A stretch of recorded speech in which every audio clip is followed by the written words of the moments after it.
আজকে সবথেকে বড় বিষয় যে বিষয় চর্চা করব যে রাজ্য বাজেটের আগে কিন্তু সিভিক ভলেন্টিয়ার্সদের জন্য কিন্তু সুখবর আনলো রাজ্য সরকার।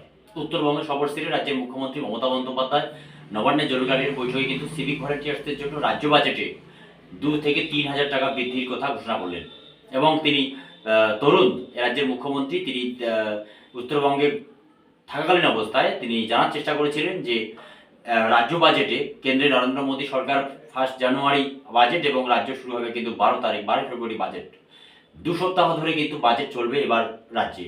এক বা একাধিক বছরে আমরা দেখেছি যে আধা ঘন্টা 1 ঘন্টার মধ্যে বাজেট শেষ হয়েছে, কিন্তু এবার দীর্ঘমেয়াদী বাজেট, কারণ এটা লাস্ট।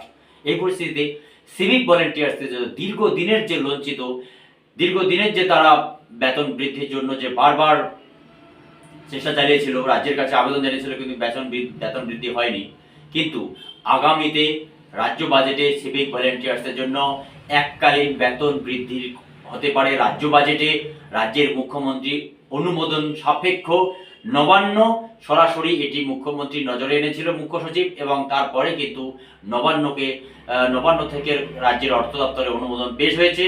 এবং আগামী আর্থিক বছরে কিন্তু সিভিক ভলেন্টিয়ার্সের একবারই বেতন বৃদ্ধি হতে চলেছে 2 থেকে 3 হাজার টাকা, এবং সঙ্গে ট্রেনিং। যদি এই সমস্ত ভিডিও ভালো লাগে চ্যানেলটিকে লাইক, শেয়ার, কমেন্ট করবেন, সাবস্ক্রাইব করতে ভুলবেন না।